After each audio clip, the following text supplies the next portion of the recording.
Are you trying to say I don't hoover very well? What do you reckon, Dougal?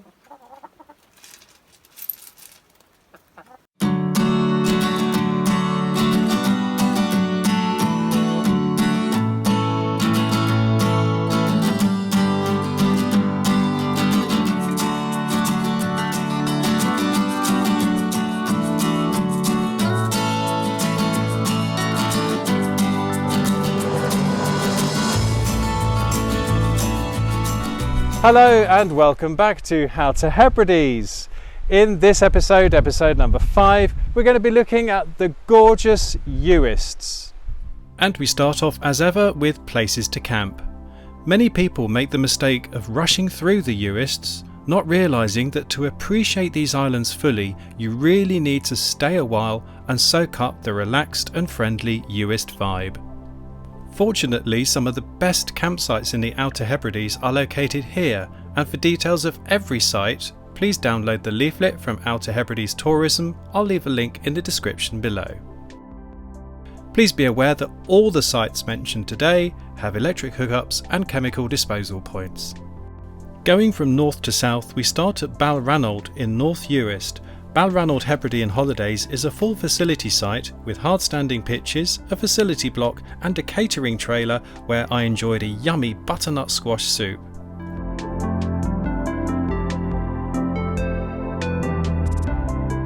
Balranald's principal attraction is the neighbouring sandy beach, but do be aware that it's behind a bank, so there are no sea views from the pitches.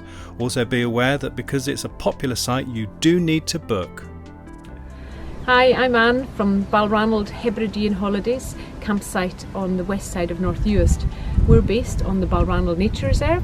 We found the last few years that this site is getting busier and we're having to turn people away in the peak months of May, June, July and August. So we encourage all our visitors to book in advance if possible. You can book online, we have online booking on our website, or you can give us a call as well. So just to avoid disappointment, yeah, it's well worth booking ahead. Okay, and I'll get Andrew to put a link to our website in the description below this video.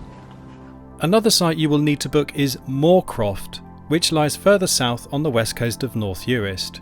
Like Balranald, this is a premium campsite and offers full facilities, including a new laundry that was nearing completion when I stayed.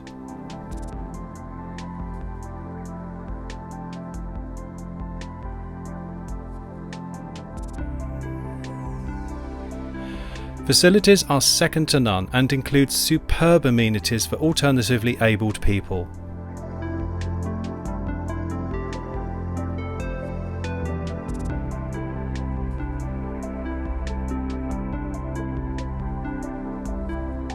Moorcroft's trump cards are its lovely owners, Ian and Katrina, who are just the nicest people on the planet, and also the fact that every pitch has a sea view.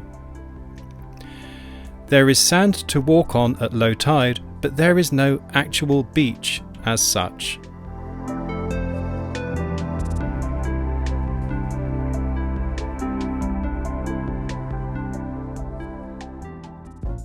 Down in Benbecula is Shell Bay. This is a convenient, full facility site with mostly grass pitches, but it is currently up for sale, so its future is uncertain. If you are a member of the Caravan and Motorhome Club, you'll be delighted to know that there is a members-only certificated location on South Uist, not too far from Daliburg. The McInnes family extend a very warm welcome. The site is all hard-standing in the yard of a croft, the main advantages being that the site is open all year round and the farm buildings offer some degree of protection from the prevailing southwesterly winds. I've stayed here on more than one occasion to escape the winds when I've been in a caravan. Finally, Kilbride in South Uist is another premium site offering full facilities including a kitchen and a cafe that offers Wi-Fi and terrific views. All pitches are hard-standing and some offer sea views. The small beach at the introduction to this video is directly opposite Kilbride campsite.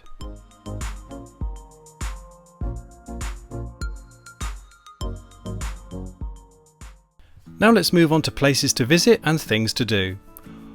While the majority of tourists rave about the beaches of the Isle of Harris, and quite rightly so, the more relaxed and canny tourists prefer the quieter beaches of the Uists. most of the entire west coast of the islands is made up of endless white sandy beaches. There can be a lot of seaweed though, and this is sometimes harvested by crofters to use as fertiliser.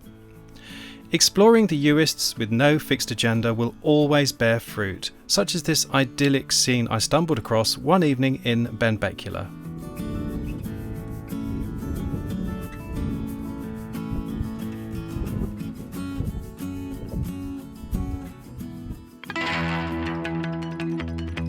It's quite a poorly kept secret that the Uists are one of the top kitesurfing destinations in Europe.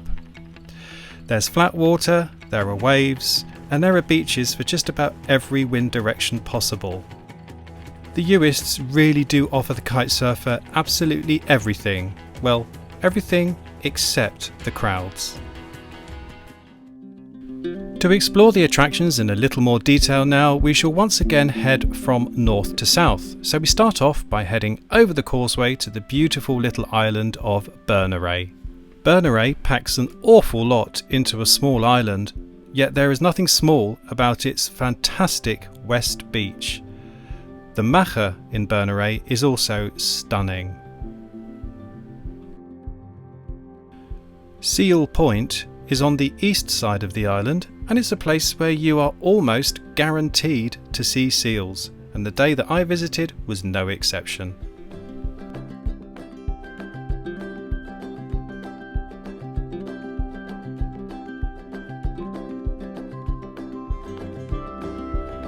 Berneray Visitor Centre, housed in the nurse's cottage, makes for an essential first port of call on the island. In addition to the stack of useful information allowing you to make the most of your visit to Berneray, there are also some really interesting displays of photos and artefacts to give you a far deeper appreciation of what island life was like not too long ago. I particularly enjoyed this image of a static caravan arriving on a boat before the building of the causeway.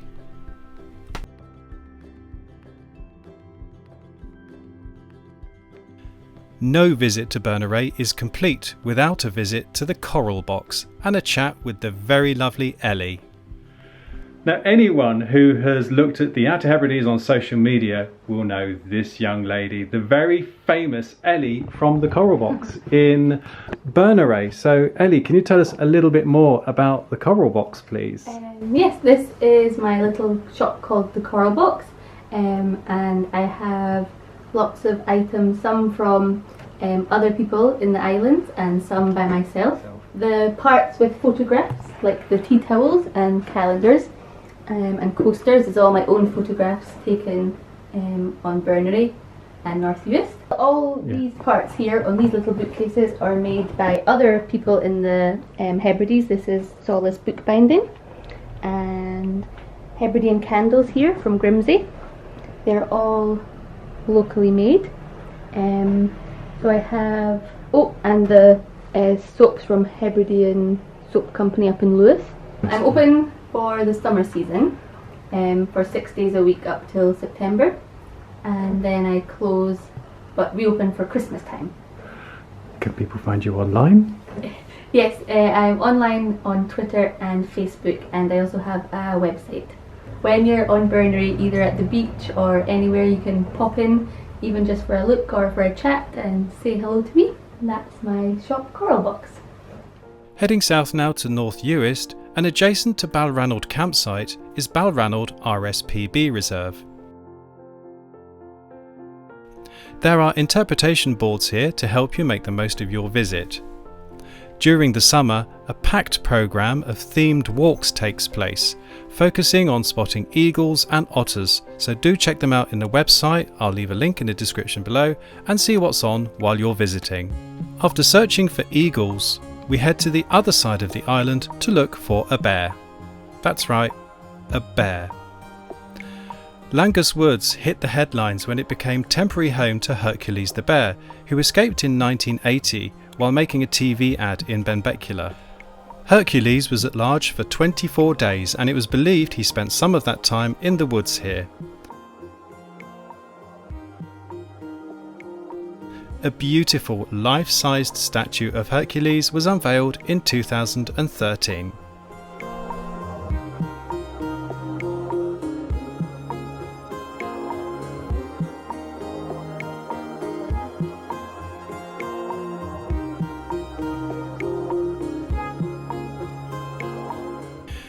Tuigerseweg, or TC for short, is a super little art centre that you'll find in Lochmaddy.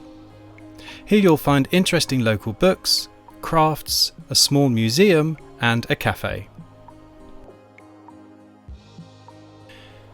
Now heading down to South Uist, and on the main road you'll find the statue the Benbecula an Ellen, or Our Lady of the Isles. Completed in 1957, the statue is deeply symbolic on many levels. On the surface, it is of course homage to the Virgin Mary. However, the statue is also a symbol of local resistance to the Ministry of Defence's proposals at the time to turn South Uist into a missile testing range. Finally, the statue serves as a reminder to strangers to Uist that they are entering a different world. As well as the fascinating symbolism, the views over South Uist and Benbecula are stunning.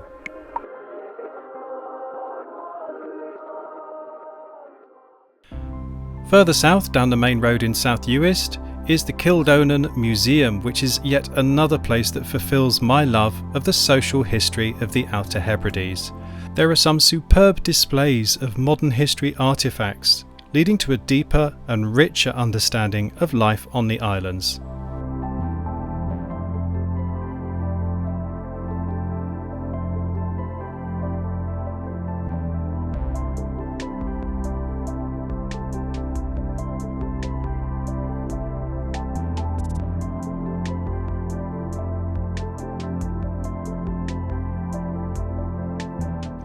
There's also a great cafe here.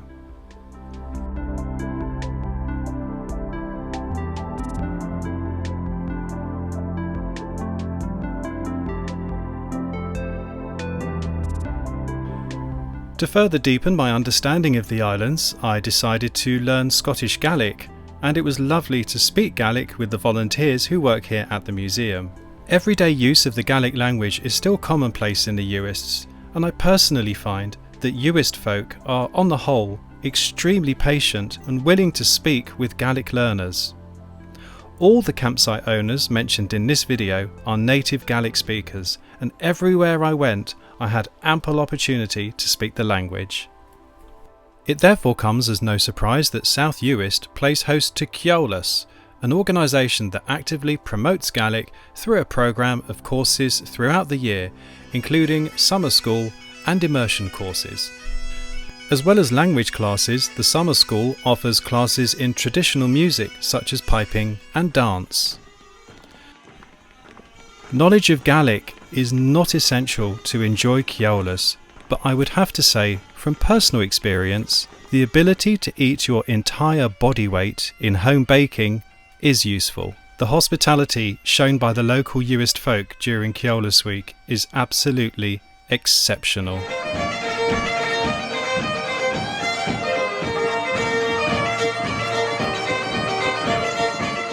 All this talk of home baking brings us nicely onto food and drink. We've already talked about a few places that serve food, such as campsites and museums, but there's plenty more besides. Starting back up north at Berneray, I enjoyed a visit to the Berneray shop and bistro. The new owners have made this a delightful, friendly place to visit, offering great food.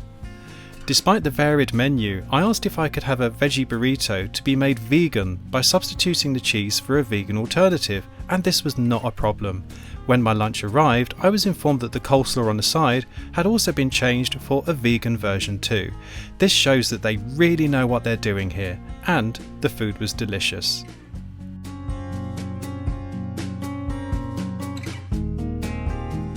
Don't forget to pop into the shop next door for a browse before you leave.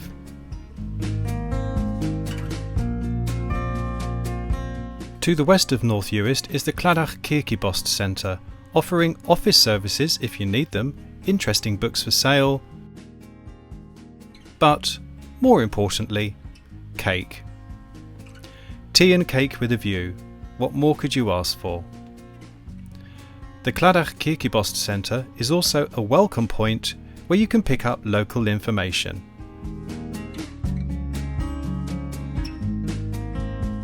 A few miles south down the road is the Hebridean Smokehouse. Here you can find exquisite seafood, which is all prepared in-house, and there are other delicacies for sale.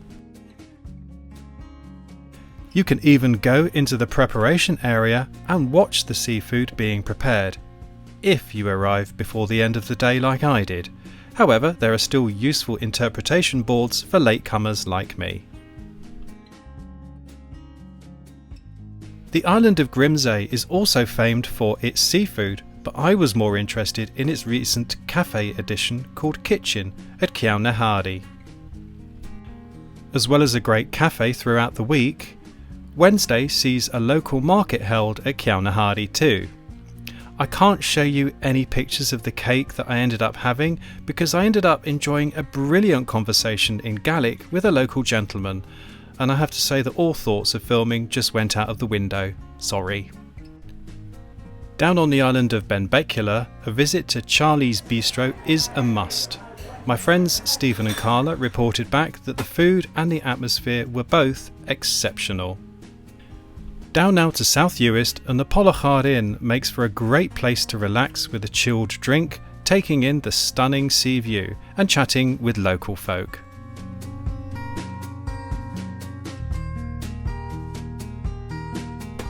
Finally, we head over the causeway to Eriskay, and the Eriskay community shop has everything you need to stock up your camper van.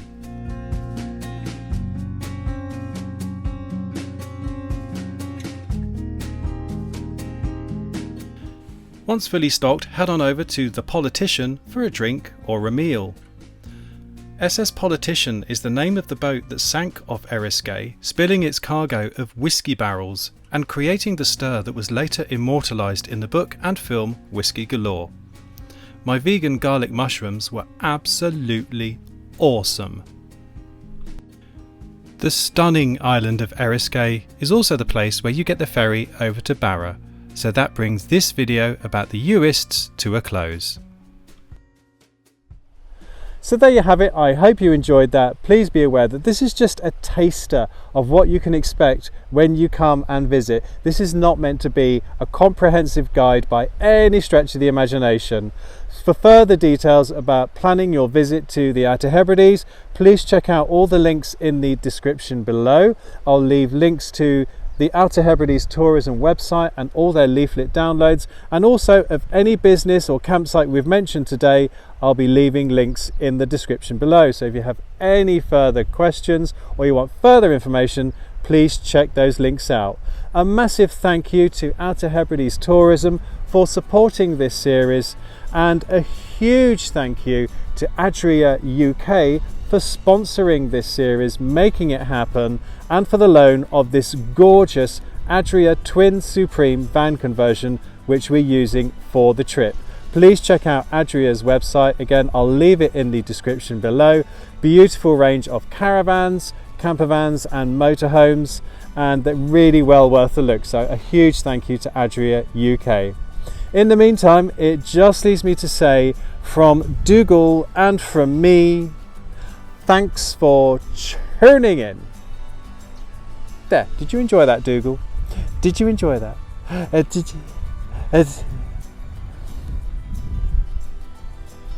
He never smiles.